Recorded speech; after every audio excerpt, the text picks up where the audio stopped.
cerita kali ini, Mimin sarankan untuk tonton cerita sebelumnya agar lebih memahami jalan ceritanya. Selamat mendengarkan. Musi juga akan bergabung denganmu di Shrek. Tang Wulin melongo ke arah Musi yang duduk di sampingnya.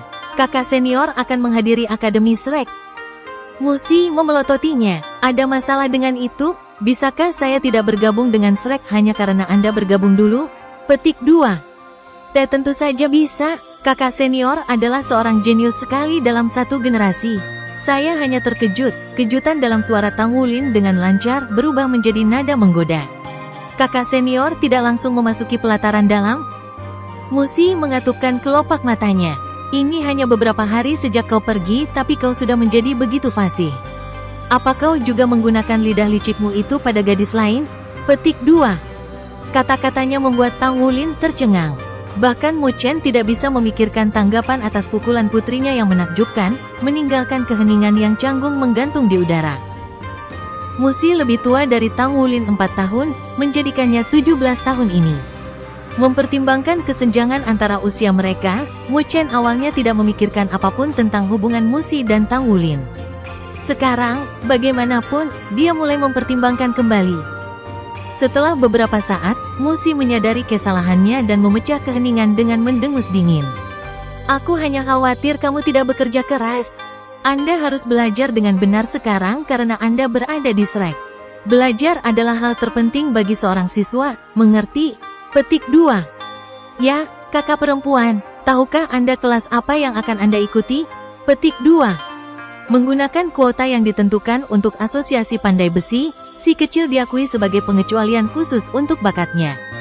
Mu Chen melangkah untuk menjelaskan.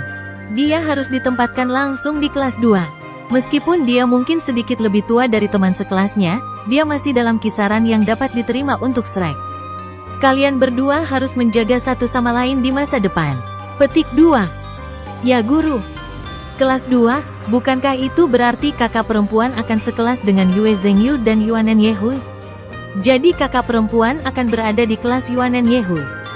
Pikiran Yuanen Yehui mengingatkan Tang Wulin tentang 20.000 poin kontribusi yang telah didenda, dan hatinya segera mulai sakit.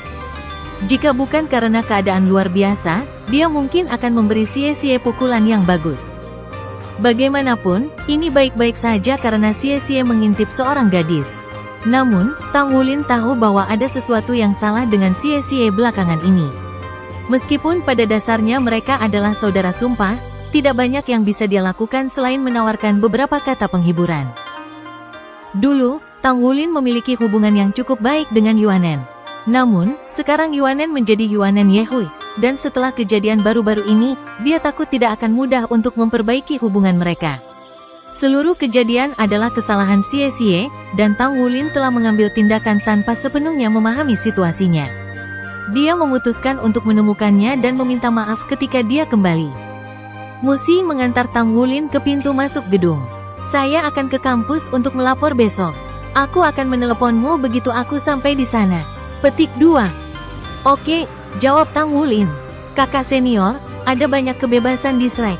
Karena Anda adalah pandai besi peringkat 4, Anda pasti akan sangat populer. Petik 2. Musi mendengus. Apa hebatnya menjadi pandai besi peringkat 4? Anda sudah di peringkat kelima. Siapa yang tahu kapan akhirnya aku akan menyusulmu? Petik 2. Tang Wulin memberinya senyum masam.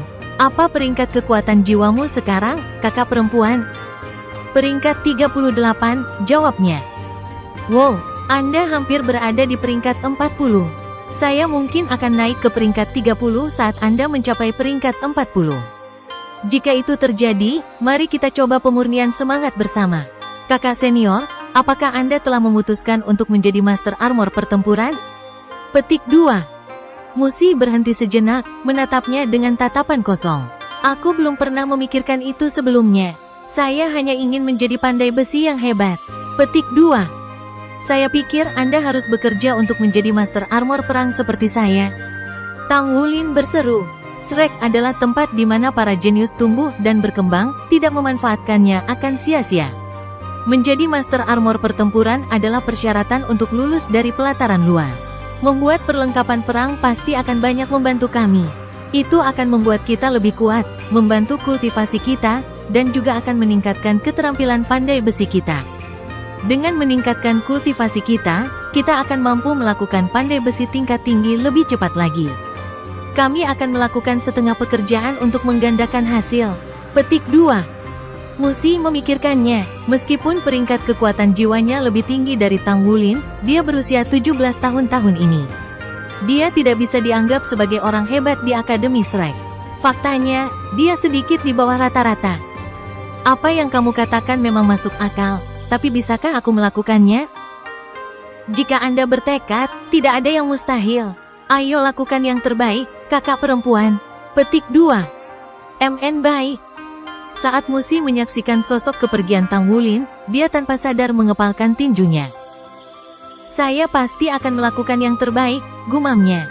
Aku tidak akan jauh di belakangmu. Aku akan mengejarnya suatu hari nanti. Petik 2.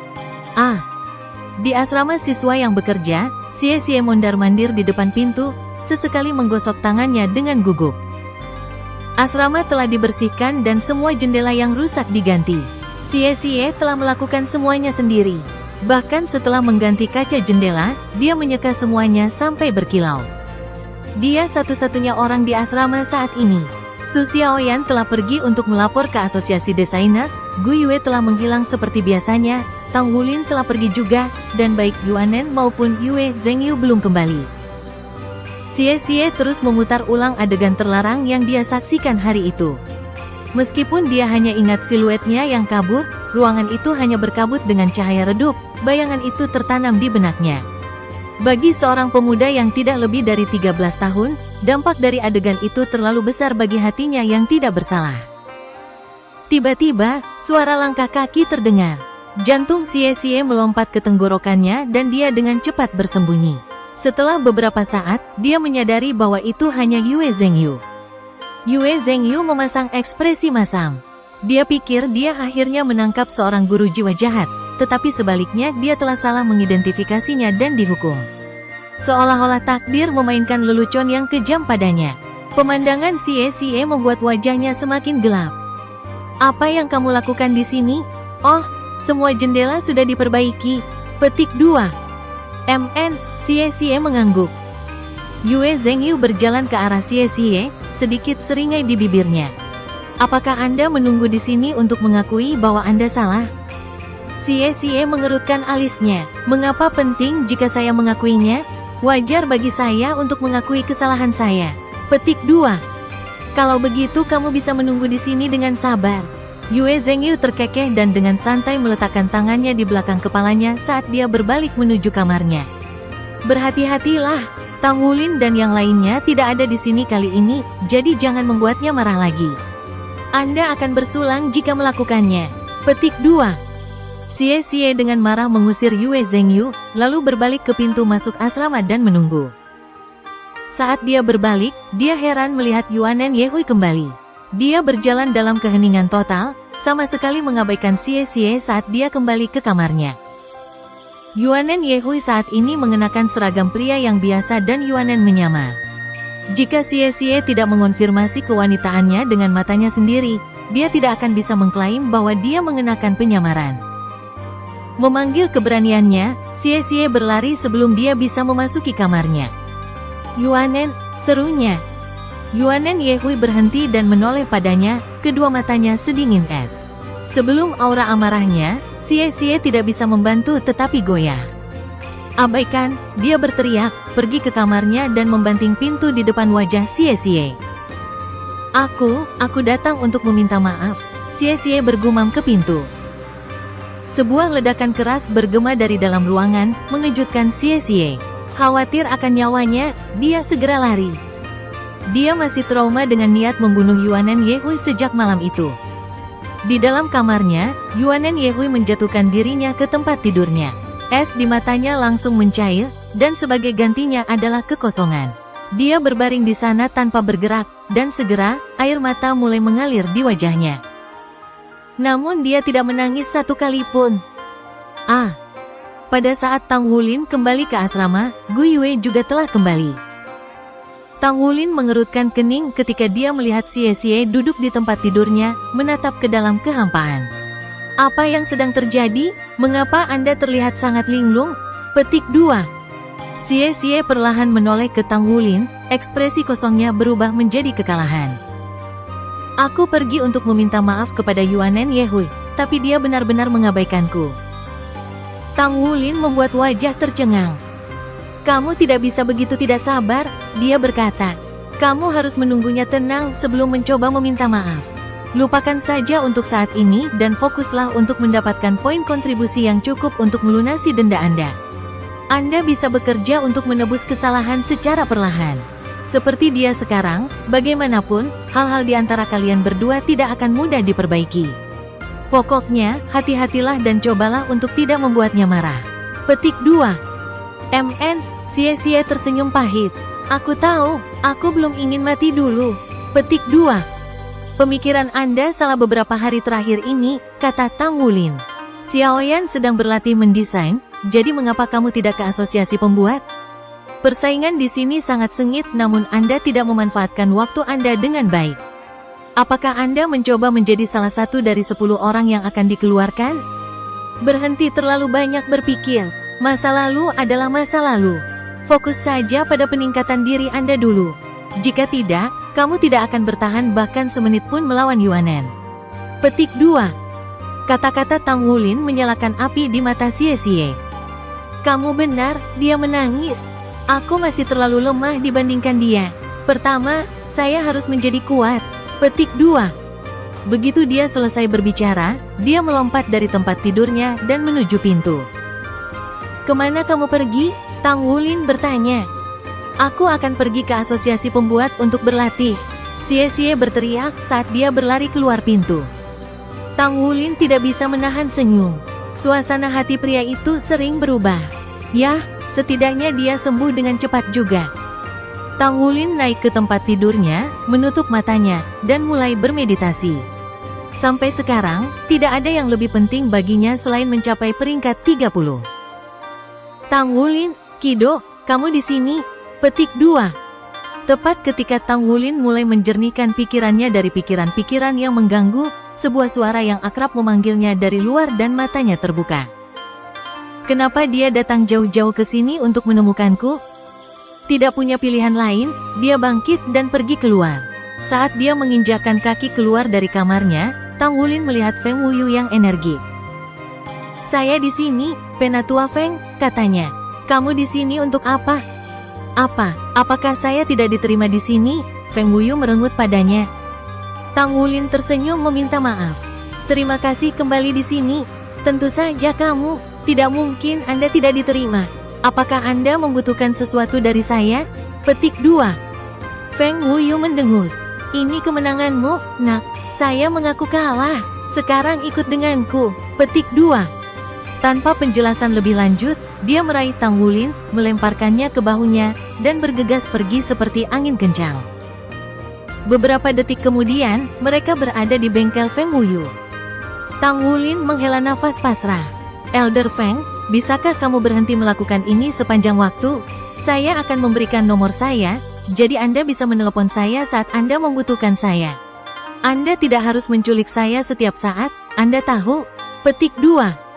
Feng Wuyu melempar Tang Wulin ke tanah. Kita bisa membicarakannya nanti. Pertama, saya akan membantu Anda mencapai peringkat 30. Elder Feng, saya tidak punya uang atau poin kontribusi. Tang Wulin berteriak, aku masih memiliki denda 20.000 poin yang harus dibayar. Anda tidak bisa memaksa saya untuk melakukan ini. Petik 2. Tang Wulin masih berhutang 20.000 poin kontribusi kepada Yuanen Yehui. Bahkan jika dia membayarnya dengan ribuan pemurnian, dia harus membeli logam mentah itu sendiri. Jika dia perlu membayar Feng Wuyu 10 pemurnian roh juga, itu akan memakan waktu lebih lama baginya untuk melunasi utangnya.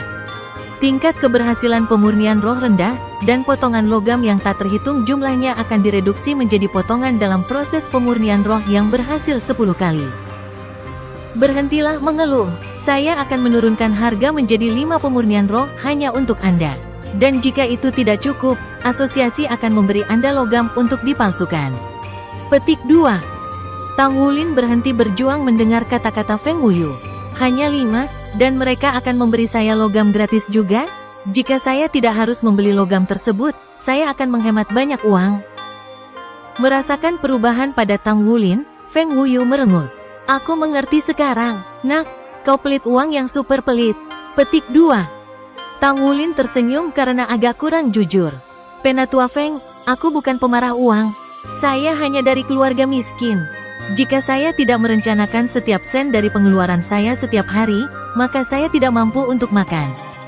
Jangan lupa, saya adalah siswa yang bekerja. Saya harus membayar makan saya juga. Aku tidak bisa tidak pelit. Bagaimana kalau Anda menutupi semua makanan saya juga? Jika Anda melakukannya, maka saya akan mendengarkan apapun yang Anda katakan. Petik 2. Beri aku istirahat. Feng Wuyu mengerang, mengangkat tangannya ke udara. Lalu dia mencubit batang hidungnya. Baiklah, aku akan menutupi makananmu. Tetapi hanya jika Anda menerima saya sebagai guru Anda. Petik 2. Sepakat, Mu Chen telah mendesaknya untuk menjadi muridnya. Makan sendiri saat ini adalah tantangan terbesarnya. Tanggapan cepat Tang Wulin membuat Feng Wuyu linglung. Dia menyipitkan matanya beberapa detik kemudian, kecurigaan mengental di udara. Kenapa kamu setuju begitu cepat? Anda bertindak seperti pencuri kecil. Apa yang sedang terjadi? Tang Wulin mengungkapkan senyum rubah. Kebetulan saya bertemu guru Mu Chen hari ini, dan dia setuju untuk membiarkan saya menerima Anda sebagai guru saya. Tentu saja, guru Mu Chen masih menjadi salah satu guru saya juga. Elder Feng, kata-katamu sangat berbobot, kamu tahu. Jadi, kamu harus menepati janjimu. Petik 2. Feng Wuyu mengerti sekarang. Nak, kamu benar-benar tahu bagaimana memanfaatkan peluang. Anak itu Mu Chen juga cukup bijaksana. Saya sebenarnya berencana untuk memberinya kunjungan yang menyenangkan dan mengamuk sedikit. HMPH, petik 2. Jika Mu Chen hadir untuk mendengar kata-kata Feng Wuyu, dia pasti akan berkeringat dingin. Feng Wuyu benar-benar orang gila.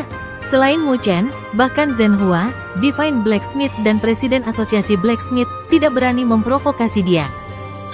Elder Feng, jadi kamu setuju untuk membayar makananku, kan? Bagi Tang Wulin, ini adalah bagian terpenting dari kesepakatan mereka.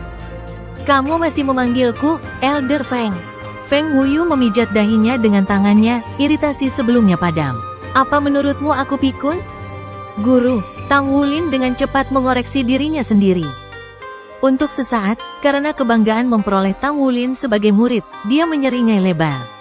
Setelah menikmati penghormatan murid barunya untuk beberapa saat lebih lama, dia menendang Tang Wulin dari tanah.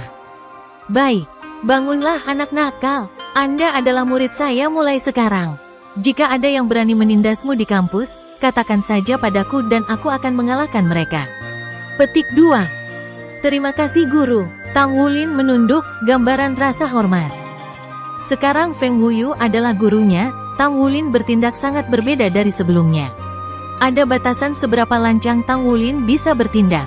Dia memahami pepatah, guru untuk sehari, ayah seumur hidup. Baiklah, cukup omong kosong. Ayo naikkan Anda ke peringkat 30 sekarang. Semakin lama Anda bisa berlatih pemurnian roh, semakin baik. Sama halnya dengan memulai lebih awal. Sekarang duduk tegak dan stabilkan tubuh Anda. Petik 2. Tang Wulin dengan cepat menegakkan punggungnya dan memantapkan intinya. Duduk di belakang Tang Wulin, Feng Wuyu mengangkat kedua tangannya. Dalam sekejap, keheningan mutlak turun di bengkel. Tang Wulin memperhatikan perubahan ini, tetapi dia tidak dapat mulai memahami apa yang telah terjadi. Kemudian Feng Wuyu meletakkan tangannya di punggung Tang Wulin dan berkata, tidak peduli betapa menyakitkan ini, tahan saja.